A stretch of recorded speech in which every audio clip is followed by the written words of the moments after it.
Welcome to the Life You're Made For with me, Dr. Heather Penny. We're going to be having conversations to talk about us spiraling up versus spiraling down, because we all want to be living lives that are about thriving, not just surviving. This is the life you're made for. So let's get going. Hello, we are so excited to have Erica here today. Hi, Erica. Hey, so good to see ya. Yes, you too. We had so much fun on your podcast. And remind me the name of your podcast. The Faith Inspired Podcast. Oh, I love that one. We really connected on some fun ideas and some poignant thoughts that made us both slow down and think through some things. And one of the things I picked up from you, Erica, is just your contemplative nature and spirit, which is the contemplative in me saw the contemplative in you and the importance of slowing down and resting. So I think I just want to have you introduce yourself to the audience and say who you are, a little bit of what you do, and really what you're passionate about. Yeah, so I'm Erica Dvorak, and I am the founder and creative director, which are two fancy names to say I do and wear all the hats in my company. Yep. And Faith and Gather is a lifestyle media brand for specifically Christian women to live less stressed, more joy-filled lives and really walk in their faith boldly and be obedient to where God is calling them. And each of us have our own specific call and our purpose. And so just encouraging them in that walk. And I do that through the Faith Inspired Podcast, which is that weekly podcast.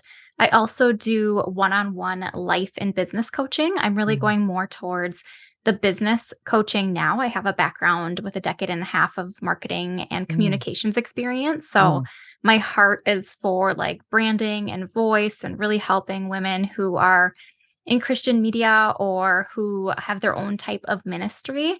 And I'm really helping them get off the ground and own that voice and who they are serving and what they're doing and really get out there in the world to share their message. So that's something that I'm really pursuing right now.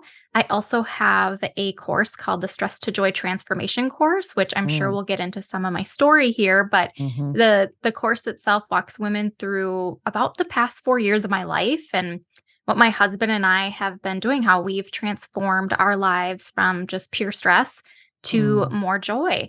And how we've done that, mentally, physically, financially, spiritually, and all those different aspects. And so I walk women through that. And then I also have a journal that I created that started to go along with the course. And then I just ended up creating it because I thought it was just such a good piece for anybody to use.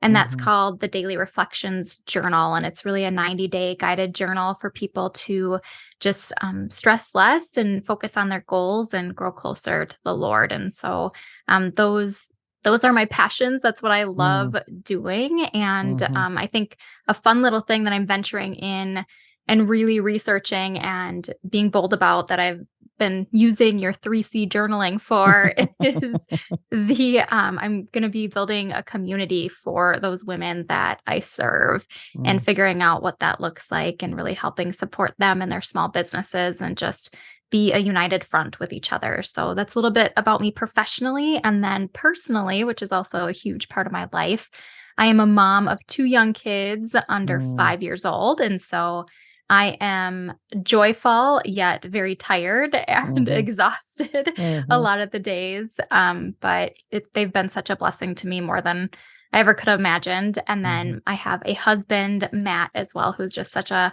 beautiful partner of mine who I couldn't have dreamed up someone better for me. So that's a little bit about me. Thank you, Erica. I can see how busy you are, but I also see how intentionally you live. So I'm just hearing it all and smiling as I listen to you, because I can see that you're someone who really likes the activity and the dreaming and the vision, but you know how to put it into play. And then you opened up with your faith. And that's part of where I think we connected. I opened my book in the introduction. I say, I don't talk a lot about it, but I say my faith is important to me. And then I move through the 3 C's throughout the book. But what I like is this, how we make our faith applicable to day-to-day living. And I think that's where I really connected with you. This isn't about proselytizing. It's not about getting someone to sign up for a religion, so to speak, or anything like that. It's like, well, how is your faith working for you? And in those hard moments, How's it working for you? How's it getting you more clarity, confidence, and courage? Because I think a faith that really works should be exponentially growing our life, but more importantly, growing our joy and our contentment and our peace. So thank you so much for being on my show today, because I want to dive right into that. And as you shared your personal life, I just found myself grinning, going, oh, she's got the young kids. Mine are on the other end of the spectrum where they just did empty nest. So I feel a little bit giddy, like a kid in a candy store after I grieved them leaving, and now I'm like, oh my gosh, I've got all this time. But I'm kind of getting myself into trouble of just pushing through. So I think that's where I want to start, is this idea of the me retreats. And I think that's where we connected. And you need the me retreats and the me time on your end of the spectrum of young kids. Ironically, I need it as much on my end because of all the projects I'm getting to say yes to now, that I don't have this mom energy that I'm focusing on quite as much. And I'm getting to really enjoy different aspects of my career. Let's dive in there and start there. Tell me a little bit about where that resonated with you last time we talked and where that took you. Yeah, so I have always had this idea of a me retreat in my head. And we had talked about this on my podcast, how I felt a little selfish thinking that way. My husband would always ask me, what do you want for Mother's Day, or what do you want for your birthday? And I would always say, I just want a hotel night alone. I'll be alone for a day and do what I want to do, and, enjoy those finer things in life that you don't get to with children, or just when you're with a partner for a long time, you end up compromising on things that you want to do, whether it's like, going to the park and you really want to go shopping, or, Yeah. those kind of things. And so I felt guilty about it. And after speaking with you, I was able to go confidently to my husband and say, see, Heather said that this is something that you should do. I'm not crazy to want this for myself. Yeah. And so, so that was a beautiful blessing to really have you give me the permission slip to do that, because Good. it was something that was always on my heart. And so my me retreat, it wasn't as long as I wanted. It was just one night. I would recommend, if people do it, to do two, because one just didn't seem long enough for you, really, at Yes. least for my brain, to really unplug and recharge. But Agreed. I've experienced the same thing. You try and just sneak away with one night, but you need that one night just to let down, don't you?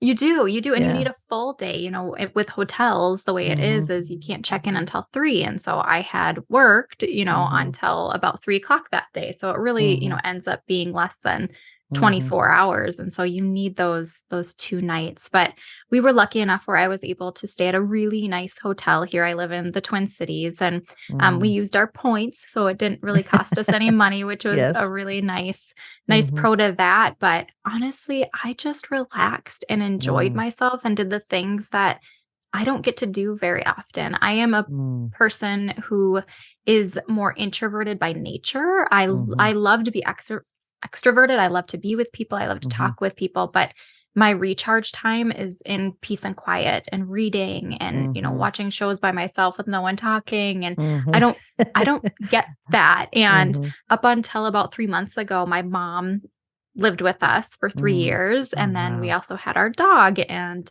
within a month, my mom moved out, and then we lost our dog. And so I've had more time since then. But I mean, it's been 3 years of constant noise in our house with 2 young kids, a dog, a mom, and my husband. And so it was so needed. And so I spent time, I planned out my bag. I went and got some fun things like some face masks and some foot masks and all these things that like moms with young kids don't get to do. And I spent time just pampering myself, doing a DIY pamper fest in my hotel room, and read my book and watched TV and really enjoyed a meal that like I always love. I'm a salad gal, so I love like those big salads. So I went to a place that had all of that my kids would just not enjoy. And I really, and then I spent time, as a faith woman, just in prayer and reading my devotional and really thinking through like, Lord, what are my next steps? What do you want me to do? And so having that introspective reflection time as well. So it was so life-giving. But again, I could have gone for those 2 days. Yeah. Isn't that amazing? I love that. You're a little bit unnerved that first day, and also almost giddy with options. And then after that, you realize, to your point, that full day allows you to go, hey, I can just totally let down because I've got another night here where I'm going to then wake up totally refreshed. And you never know where it's going to take you.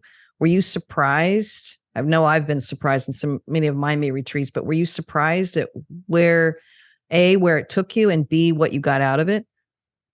Yeah, I think I was surprised where it took me is I thought I would want to explore a little bit more. And Mm. honestly, I was like, no, I just want to be in the hotel room. I just want to kind of cozy up. And they had robes, which like that's Oh, my thing at yes. hotels. Like if there's Yeah. a robe, I am giddy. I am Yeah. so excited. And so I like plopped myself in that robe and, just enjoyed my time. So there was plenty other things that I could have done that would have, been joy giving to me. Yeah. But what I needed was just that rest time. And I will say I also took a very long walk and then also a run in the morning. Took a walk the night before and a run in the morning just to get into Mhm. nature and just Mm. breathe and move my body. And that was really helpful too.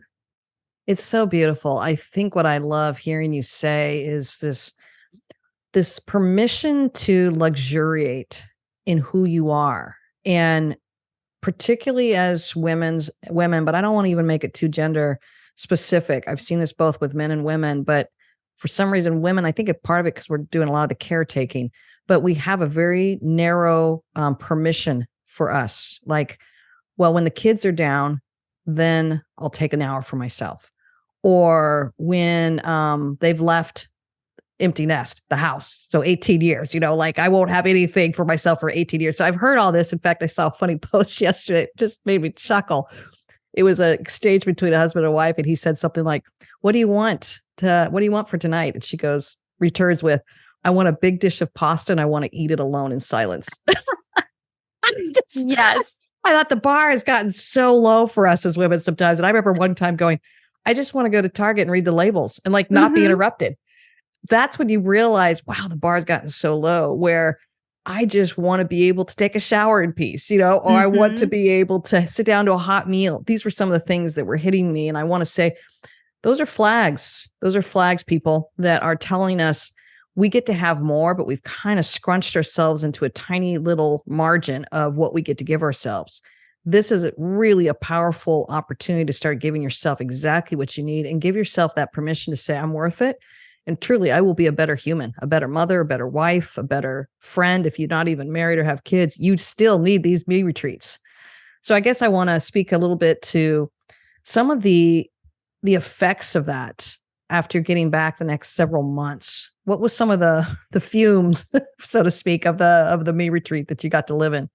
Yeah, I think initially, to be expected, I felt refreshed and renewed and just Mm, came back a better mom and a better wife and mhm, um had a better mind frame for the things that I was approaching. I was more mhm, excited about the things that, for work or whatever was on my plate. And so had that approach. I think it's also a great reminder. So, you say the shower thing. I was frantically getting a shower in before this podcast recording because I get like 1.5 a week yeah. because I'm just so busy with my kids. Yeah. And, I was starting as I was like in the shower, I'm like, wow, why am I so stressed out? Because I had added a marketing client this week and I'm prepping Mm, for some podcast recordings and it's just a heavy mhm, week. And I was like, I had to pause and think through the 3 C's and then also like that mm, me retreat mentality of like, I have control in this mhm, area right now for the most part, especially for like where my anxiety level is on what I'm mm, doing and the stress level that I'm feeling. mhm. And so what I had decided, it was again funny that you mentioned the pasta. What I'm going to do at some point today is literally crawl up on the couch, grab the remote, turn on a like just a show that brings me joy and Yeah, really is like, nothing that I would have to use my mind for and be, yeah, I'm thinking like maybe an old school one that brings me back yep, from my younger days and yep. crawl up with my bag of scoop chips and my little cup of salsa and just sit there Yay! and eat my chips and salsa for a half hour. And normally I would feel really bad about that. And I do Yeah, feel a little bit of guilt because there's my husband who doesn't have the flexibility. He's in a corporate mhm. environment and he's not sitting there eating chips and salsa, watching a show during the day. But, he also was not hearing our baby cry at 3:30 this morning and lost an hour of sleep. So, it's this give and Yes, take of all yes, these things. And even if that wasn't the case, even if it wasn't like a tit for tat kind of thing, yeah, it's just like I know what I need to show up as a better person. So when my Mhm. husband and my kids come home tonight, like Mhm. I will be a better Erica for them because I just took that half an hour to do something that's just going to fill me with joy. And sometimes it's doing Mhm. something like watching a little show, or sometimes it's just laying on the couch in silence, whatever that is Mhm. for you, like really figuring Mhm. out what gives you that refreshment that you need in the moment. And it might change. The me Mhm. retreat, I just needed alone time, me time. But today it's Mhm. like I need a little entertainment because I feel like I'm doing so much for everybody else that I need to do Mhm. something that is for me in that Yes. moment. And that's Mhm. okay. Yes. Oh, I love that you brought that up because I'm gonna jump right in there, give a little examples of myself right now.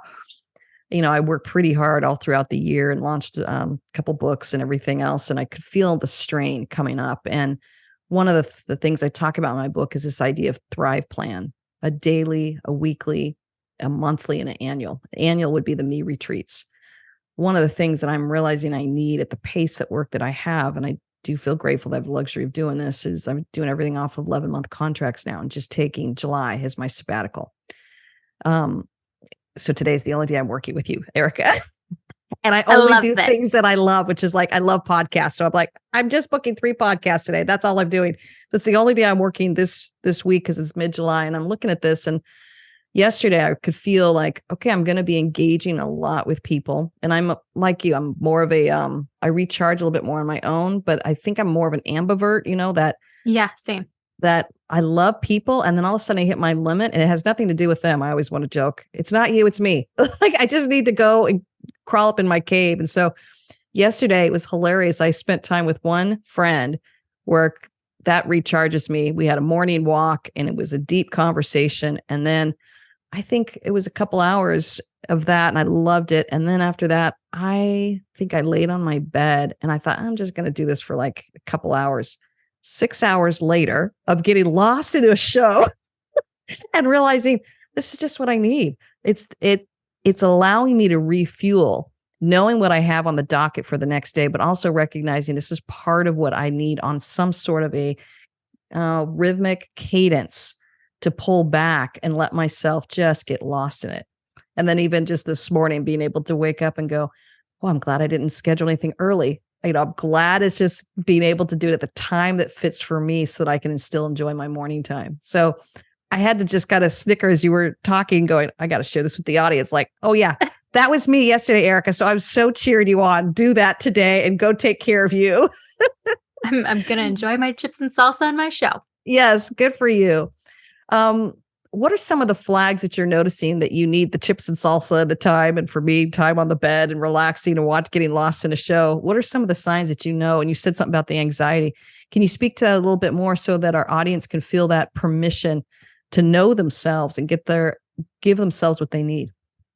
Yeah, anxiety for sure. It's Mm, something that I've battled with my whole life, and I think as Americans, we do. It's mhm, just something that's kind of in our blood now. We mhm, have these goals that we're supposed to set and reach, and all these things that all these messages that have been mhm, put in our heads that we need to do, and so that's a mhm, constant battle that I'm fighting and working mhm, through. But it doesn't take away that sometimes those feelings of like, oh man, am I doing enough? Or, I haven't done mhm, XYZ today and I'm not going to hit my goals. And so a lot of anxiety is what I will feel, but I also feel inside like it's just this internal, like I feel like I'm a hamster on a wheel and I just mm, feel like I'm like just going inside. mhm, Kind of crazy like, and so I'll start to feel that stress from, okay, like the hamster's running at top speed right now and she just kind of mhm, needs to slow down a little mhm, bit.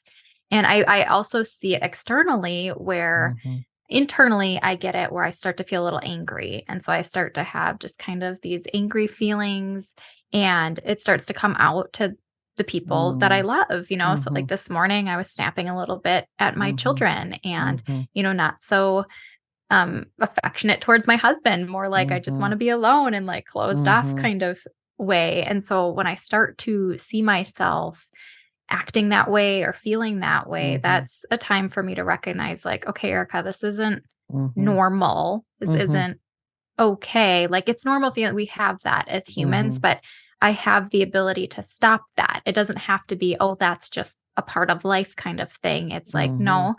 no, I am human. I have those feelings, but I do have the ability to stop that in motion and correct it by doing something. Mhm. And that something for me is making sure that I have that time, that me Mhm. time, and I'm Mhm. able to recharge and refresh. And so Mhm. again, that goes back to like me feeling like I do have the permission for it because, Mhm.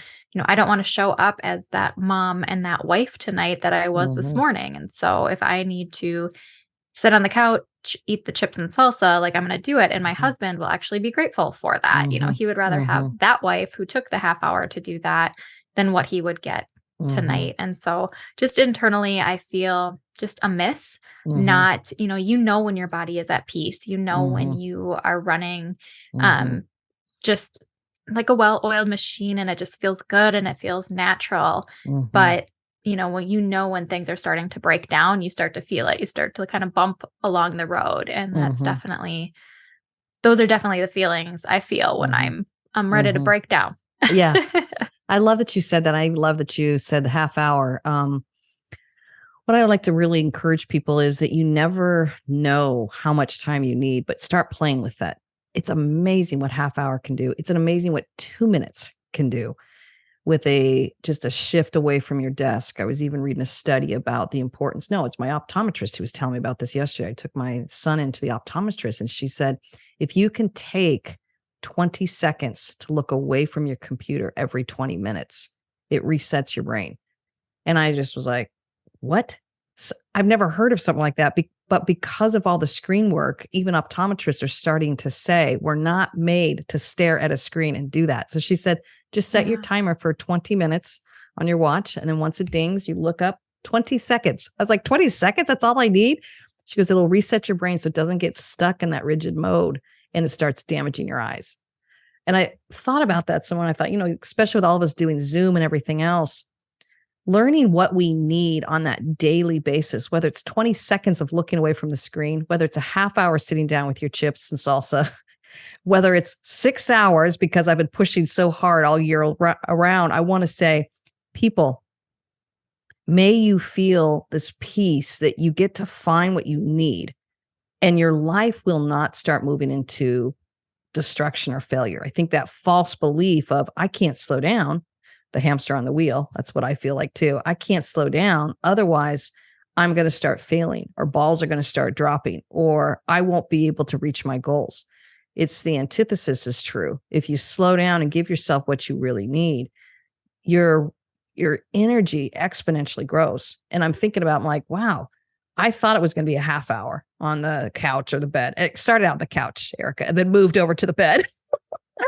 But it was so peaceful for me. It's so relaxing. And I just found myself going, it's okay, Heath. It's okay. You haven't done this for so long. It's okay. And so at self-talk, you have to give yourself, especially if you're doing something out of the norm, is so important during the process. Because if you're sitting there on that, couch eating your chips and salsa and enjoying this really great no-brainer show, yet you're feeling guilty the whole time, it just completely erodes what that's able to give you.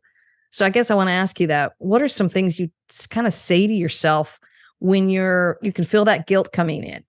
Hubby's going to be home, or I shouldn't be lying here for 6 hours, or, these things that kind of come in. What are some things you say to yourself?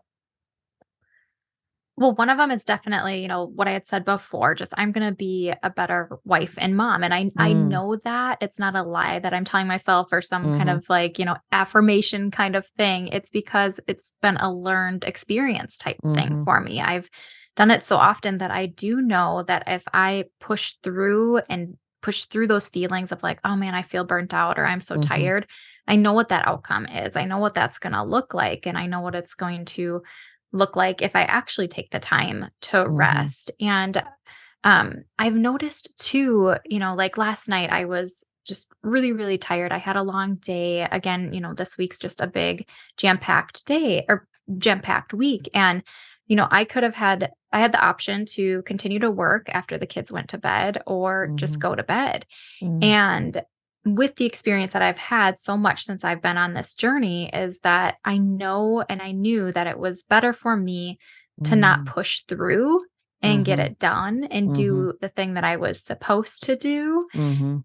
and just wait to do it in the morning because I would be more refreshed. I would Mhm. have, just that full night of sleep, which I am kind of laughing as I say, because I don't have that right now and I didn't get that. But I had Yeah. more sleep than, I Yeah. did last night. And so it just, and my brain, the way it works, and I don't know how other people work, but I'm definitely a morning person. And so by Mhm. nighttime, I am spent, like my Mhm. husband sounds like, okay, at nighttime, it sounds like you've had 3 beers because you just kind of get like, Yeah. wobbly Yes. and mumbly and your body is literally shutting down. Like I can Yeah. see your body shutting down. And so that's just the way I operate. And so even Mhm. if I do work at night and I do decide that I'm a push through, I could have gotten done what I did that night Mhm. twice as fast in the morning because at Yep. nighttime I'm rereading things like 20 times because Mhm. my brain isn't working. The cylinders aren't Mhm. firing. And so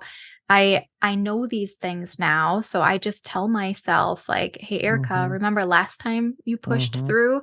Like this is what happened. Remember, Mhm. last time when you said, "Oh, I just need a half hour," but then, you had shame and guilt about it and you didn't do it and then your kids and Mhm. husband showed up and you were just Mhm. barking at him the whole time. Like just Yeah. take that time Yeah. and do it. And so I think it really, if you're Mhm. apprehensive of doing it, it's just that experiment process. I'm an Love that. entrepreneur, and so we're Mhm. always experimenting and figuring things out, and it's Mhm. uncomfortable, but that's how you learn. And so I Mhm. now have these past experiences that have helped Mhm. me learn. So when I come up against these times where I'm feeling guilty or like Mhm. unsure of what I should do, I just go back to those experiences and just think it forward. Like how am I going to feel? Oh, I love that. I love that. It makes me I think it gives us the permission to stay curious with ourselves, and particularly as all the seasons are shifting and changing. What worked in my 20s is not working in my 50s. What worked with young kids is not working with empty nest. I mean, it just when you start that curiosity with yourself, it's going to serve you well all through life, and it's going to allow you to give yourself what you need. And I think looking at what you need on that daily basis and that weekly basis and that monthly basis and annual basis allows you to start creating this almost these four baskets of what do I need today?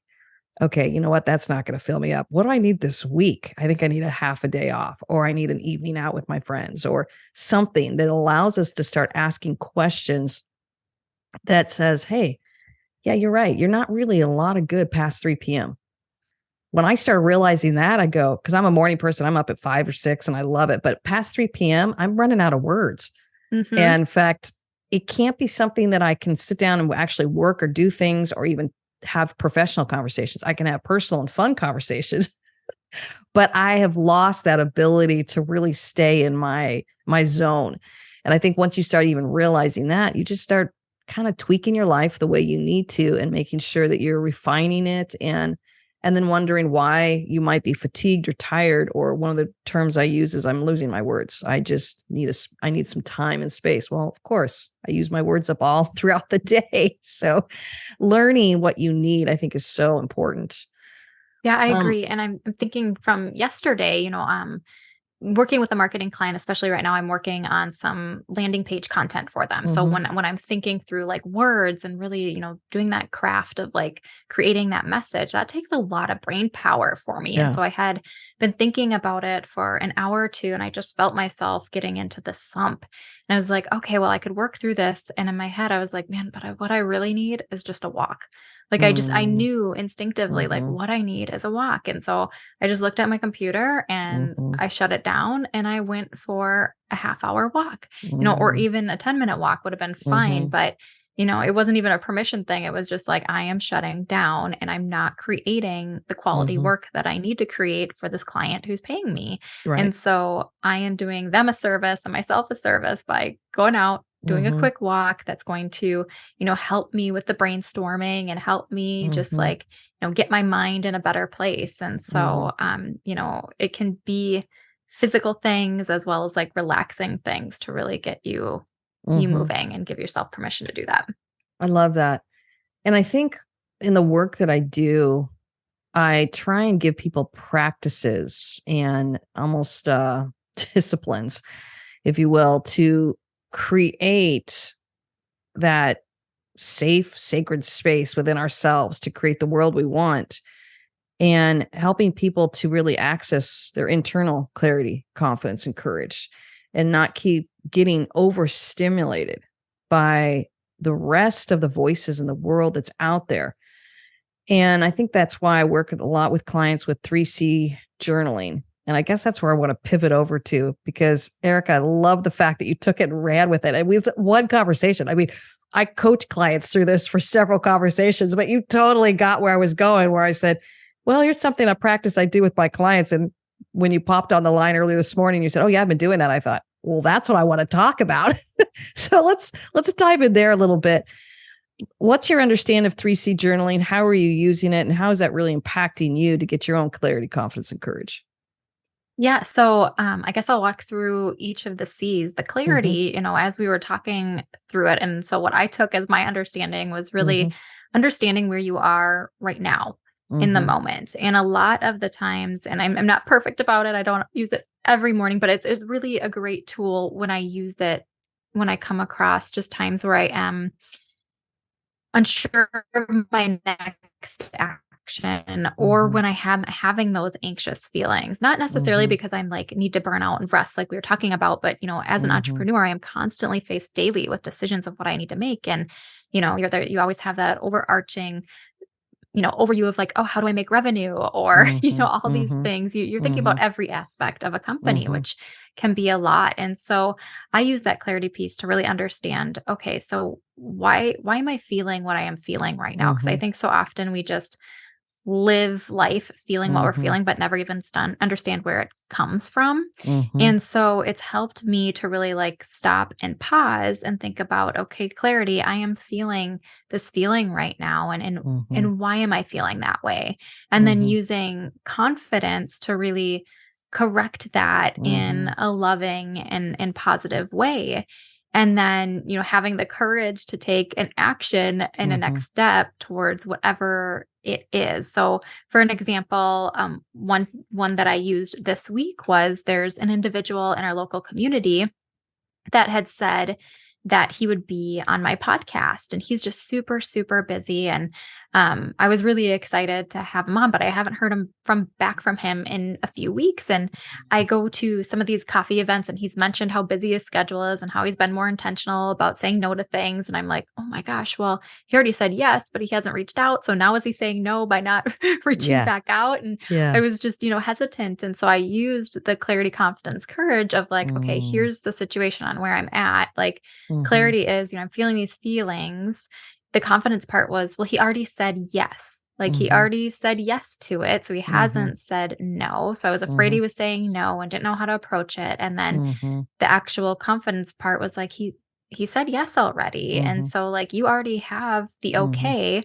And so mm-hmm, my courageous step was to reach out to him again and send him that text and be mm, bold, letting him know like, hey, this is when I'm doing my next podcast recording. Like, mm-hmm, I would love to have you be a part of that. And so that's just like a simple one. yes, I mean, you can use it on so many different levels, mm-hmm, but that was just a simple, easy one that framework helped me walk through just those anxious feelings that I was having that end up being roadblocks. So mm-hmm, either big or small, but that was a roadblock for me because I'm coming up mm-hmm, on my 100th episode here soon, which is a big deal in the mm-hmm, podcast world. And I wanted him to be a part of that. And so I right, had to have that courage step to really move forward and take action. And mm-hmm, so I continue to use that framework, the 3 C's, on all those different mm-hmm, various levels. And it's been incredibly helpful for me. I think, one, because it causes me to pause and really think mm-hmm, rather than just, trudge over my mm-hmm, feelings and just like mm-hmm, blaze through it without even right. understanding like why I feel that way. And then just really getting to the heart of it and taking action so it doesn't keep me from doing really what I was created to do. You nailed it. You totally nailed it, Erica. Yay. And I think that's what I was excited about is for my listeners here, just you have a quick tool. And I will journal maybe 5 minutes sometimes, a quick sentence on clarity. It's about what you're feeling, what you're seeing. maybe what you're anxious about, using some of the harder emotions to get you that clarity of what you're facing. I'm scared of moving forward. I'm scared of speaking up. I'm scared that this might not be the right way. You're just starting somewhere with your clarity. Confidence moves you right into, what are you believing? The false belief, I don't have what it takes, or nobody wants to listen to me. These are some false beliefs, or I'm not enough, or I can't hit that standard. These are false beliefs I hear all day long and feel myself. And then moving it into a true belief of, yeah, I get to reach out. Wait a minute. He already said he wants to hear from me. And then courage is just about taking action. So once you have that clarity and confidence, the courage piece is really connected to your action, and it can be pretty quick. So I find I spend the majority of my time in the clarity confidence piece. Courage, I know exactly what I need to do. And I think that's the flip side when we're talking about more of a contemplative, reflective lifestyle. I'm trying to tell people, whoa, slow down with the courage piece. Like, I have no doubt that you have the courage you need to move forward in this world.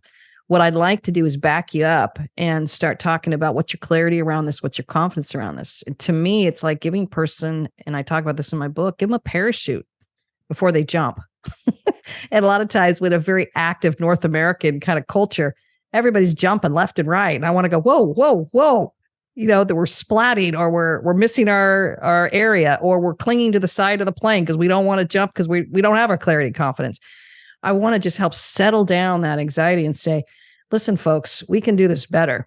Courage will come, but it will be so motivated by peace instead of this stress of, I just got to jump. I got to jump. So in my work that I do, I'm constantly assessing, well, yeah, let's do the courage piece. Let's take action. Like, that's all what I'm about. But I'm checking to see, is it coming from a place of inner peace and inner wisdom? If you have a connection with your higher power, like I do, is it coming from any connection with God or a space of love and light that's moving you forward in life? These are questions I'm trying to figure out and ask and help you answer before you take that courageous leap. So then courage gets to be something that's motivated from such a peaceful space. So great example on that, Erica. And I'll give my own personal example. It just happened to me yesterday. I haven't been journaling on it, but in my sabbatical, kind of taking these next several weeks off, it's being able to say, what's my clarity around the direction of my life and the work that I'm doing, and also my personal life? What do I want more of? What do I want less of? And this has just been noodling around in my mind, and I'm taking walks, kind of listening to, what do I want so that I can step into the life that I want? And I've been hearing this idea for months now about, I think I want to start doing a conference. I just wasn't ready to move on it because I was checking clarity. I was checking confidence. And then yesterday was my walk with my friend. I was like, she's actually the executive director of an organization. I kind of felt like I'll run this by her. It was such an easy conversation where she wants to partner with me in this conference. She's ready to go for it. And it's already like green light ahead, and it's coming from so much peace. Even to the point where she's like, what do you want to do? When do you want to start? I said, I don't know yet. Like, I'm on sabbatical, so let's just hang on there. I love that you love the idea. That's the first step. Now I'm giving myself the permission to say, maybe it'll be this fall, maybe it'll be next year, maybe it'll be 2 years from now. I don't know yet. So I'm kind of leaving it in that soft space to let it still be formed. But I was able to have that initial conversation, and I was able to move into that beliefs of, I think this is someone I think I would partner well with. How do I step into that space, but don't feel like I'm backed in a corner or backing her in a corner? How do we kind of start that organic conversation? So it's still left undone, but it's giving it space to breathe and move. And I think that's where I loved your example, because I think that this awareness that you hold your own clarity, confidence, and courage, you took that and ran with it. I'm curious, just as a coach and a researcher, what made you realize, when we just talked about on your podcast, what made you realize, oh my gosh, this is totally what I need in order to access my own clarity, confidence, courage? Like you said, you were playing with all of that in your head. Mm-hmm. And I think that's great that we can have all that brainstorming time and have those thoughts. But I've found just throughout my life, personal and professional, is that if you don't write it down, it just ends up in your head. Mm-hmm. And I don't have the greatest memory anymore either. And I will forget, where I was yesterday if I don't write some things down. And so knowing that you had a framework that would actually help me walk through some of these areas that I Right. was dealing with. And like I've mentioned before, just entrepreneurship it's an animal of its own, and it's 95, 99% mental. It's a mental game. Mm. And for me, at least for me, and um, whatever I can use to help me, that's Mhm. gonna help guide me and make those decisions, like, I Mhm. am 100% willing to try because, I am the one who can really only stop myself. There are other aspects, like Mhm. finances and maybe people saying no, but Mhm. I can keep going, I can find Mhm. a different road to keep going, but I have found in my walk as an entrepreneur that I'm the one who's been stopping myself from doing mostly everything. Mhm. My limiting beliefs of what I'm Mhm. capable of or what's possible have Mhm. stopped me. And Mhm. so that this tool, the 3 C's, really helps you break past that and gives Mhm. you that clarity, that confidence, and that courage to actually take that action. And so I loved the framework. I also love how you had said that, you know what you need to do, you're just not taking action on it yet. So that Mhm. courage piece just hasn't really come to fruition yet in the actual Mhm. like completion of action. And I think in our world it's so tough because we are like just action motivated. Like we can do it. You said it. Like the courage piece is a neat part for us. But I think the hard part Mhm. for us is to like understand that clarity and that confidence, but to really recognize like now may not Mm. be the time. I just need to sit here and think about it Mhm. more. And so you can keep approaching that thought with that clarity and that confidence and know that the courage is coming. And you could even write the courage piece of like, oh, that would be a Mhm. step that I would do to be a courage piece. It's just Mhm. not something that I'm going to do right now, which then Mhm. creates for me at least a little bit of peace knowing like, hey, Mhm. this is the next step that I could take. Oh, I love that. Wow. We could talk. I think we could talk all morning. This is so We invigorating to could. me. I love it. So, I think as we start wrapping up here, one of the questions I love asking all my guests is, what are your morning rituals?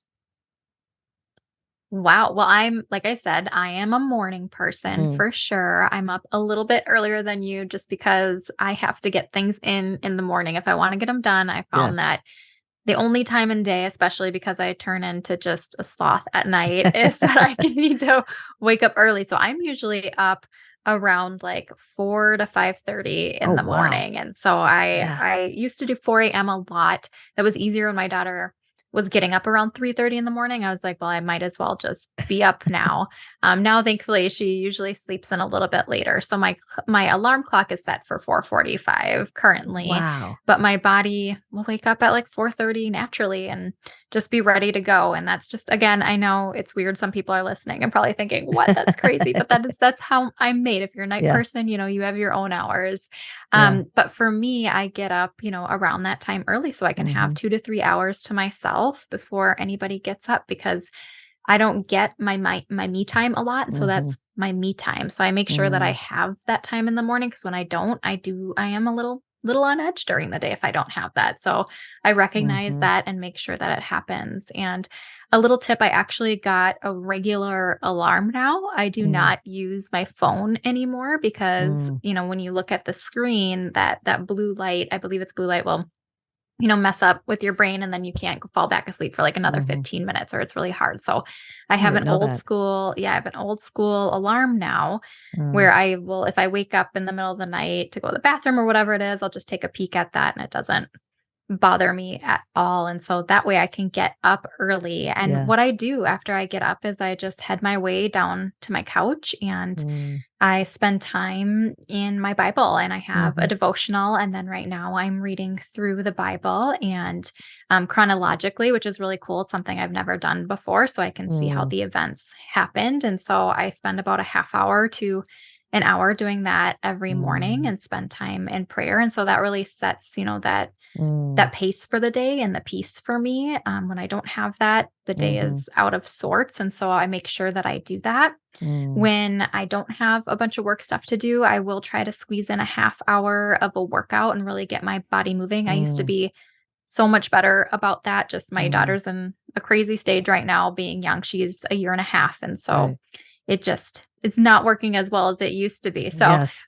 figuring that out, it'll come back. But Yes. when I can, I get that in, or I will get a half hour walk in when I drop off the kids. But before they wake up, so I do my devotional, my Bible time, then I will start my work. I Mhm. operate with my brain the best in the morning. Mm. Like if I wouldn't be interrupted from 4:30 in the morning until noon, I mean, I could blast through everything in my day Mm. because that's my energy time. And so Yeah. I get about an hour to an hour and a half of work done before Mhm. everybody gets up, because that's going to be like my quality work that Mm. I need to get done during the day. And so that just ensures that I feel good in the morning, Mhm. and I'm not walking into my day anxious and Mhm. feeling like I have all these balls up in the air. And it doesn't always work that way. I mean, I got up Mhm. early this morning and did my morning Mhm. routine, but I have a lot on my plate today. So I still Mhm. felt a little bit of that pressure. But I mean, if I slept in until, Mhm. 6:30 and then the kids got up at the same time as me, I would feel way worse than I do Mhm. right now. So Right. yeah, the morning is like my blessed sanctuary time for me. Mm. I love that.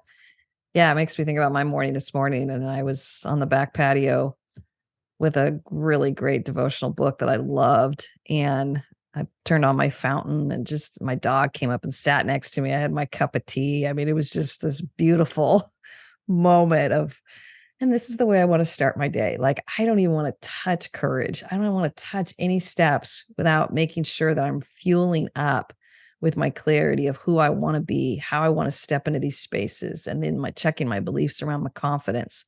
Then I'm like, well, I'm raring to go. I already know my calendar's set. I mean, there's really not a whole lot of action for me to take for the day. My calendar's set.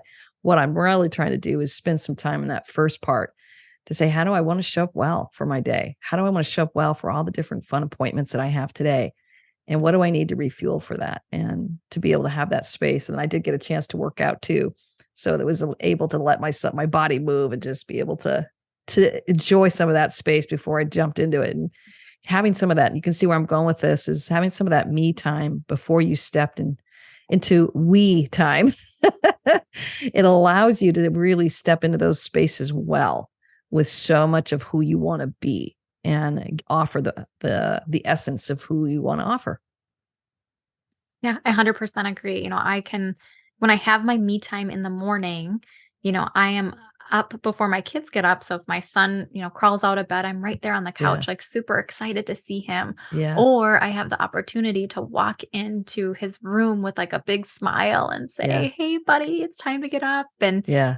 give him love and kisses. And the same thing with my daughter. And like I get to bring a huge, bright Mm. smile and piece of joy for them for the day. And like that's what I want. And I have a friend who's been on my podcast, Mick White, and he learned somewhere, and I don't know where it was, that there's 9 important minutes to your child's day. And it's one is in the morning. So it's 3 minutes in Mm. the morning, and then the 3 minutes when they come home from school, and then the 3 minutes at before they go to bed. And so like Mm. I get to provide my children with those like three joyous minutes right away when they wake up in the morning. I mean, Yeah. that's the best thing that I can offer them. I love that. Makes me think of my 18-year-old son who was jetting off this morning to his job. He's living with me for the summer, but he came and found me in our home gym, and just to say goodbye. And I thought, wow, it's so interesting to me. He's a grown man now, but wanting to make that connection with me in the morning. And I was so glad I was home to be able to just say, see you later, son. Have an awesome day. Can't wait to hear how it goes. And then he looks forward to connecting with you when we get home. But I think it was a pattern we established in our childhood. So even when he comes and lives in the home with me as an adult person, he's finding me in the morning. He's finding me after he gets home. He doesn't need a whole lot after that, but I can see that connection point is really important for him.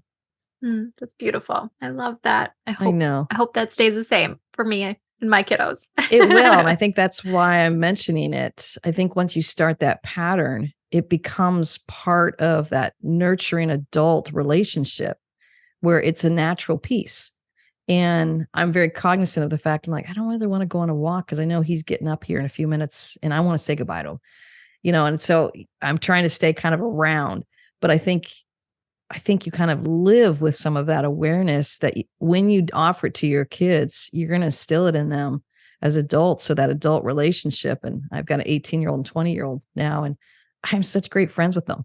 So I think I want to affirm that with you. It's like those 3 minutes, I'd never heard that, but yeah, that really resonates. And you can then go off and run and do all your stuff that you want to do. But if you're really being intentional, you talk about clarity, confidence, and courage about how you step into those spaces. And it could be, even if it's not your kids, your spouse or your roommate or anyone you're living with, giving them the 3 minutes in the morning, that 3 minutes in the afternoon, and maybe even the 3 minutes before they go to bed. I don't know, but it's that real intentional awareness of how you're choosing to live with people and create the space and the relational connection that we all crave. Mm-hmm. And they're going to remember you for that. I think so. Yeah. And talk about taking the pressure off. Think about all the pressure we live with as moms. And I'm like, all I need is 3 minutes. I think I nailed that, Erica. I'm patting myself on the back. I was worried about all these other stuff. And I'm like, wow, I nailed those 3 minutes. I didn't realize how important that was. So may that be encouragement to all our listeners out there, whether you have young kids, older kids, or no kids at all, but being able to step into that space and give people that 3 minutes in the morning. And even if it's something that just allows you to connect with I think humans in the way that is probably the most meaningful. I think that's powerful. Mm-hmm. Well, Erica, it's been so fun. I look forward to our paths crossing again, and I'll be watching you from a distance, and I know you're watching me too. So I guess I want to leave our listeners with where can they find you? Where can they get more of what you're offering? And you talked about a lot of different projects you have going on. So I think some listeners out there, their ears might have perked up on certain things. So I would say, where can they find you and find out more about you? Yeah, thank you. Yeah, I agree. I will continue to stay connected with you, Heather. This has been just such a treat. Like you said, we could talk for hours. We're two deep introspective women, and man, we could go for hours on this. But where anyone could find me, so on all social media platforms, it's Faith and Gather. So that's Faith and then AND Gather. And so you can find me on Instagram and Facebook and now Threads and Pinterest. You can find the Faith Inspired podcast on all major podcast platforms. So Apple, Spotify, and then all those others that are now out there. So again, it's a Faith Inspired podcast, and you can get all the information that you need connecting to the Daily Reflections Journal, the Stress to Joy Transformation course, the podcast, blogs, anything and everything, working with me one-on-one. That will all be at faithandgather.com. Love it. Love it. Thank you, Erica. Appreciate your time today. Thank you so much. Appreciate you. Thanks. Bye-bye, everyone. Thanks for joining us. We had such a great time today. And obviously, we are all stepping into this life that we're made for. But isn't it nice to have a little bit of support along the way? If you want to find out more about the life that you're made for, come find me at heatherpenny.com. Go ahead and subscribe. Give us a review. That really helps us out and helps spread the word. You get to step into the life that you're made for. Cheering you on.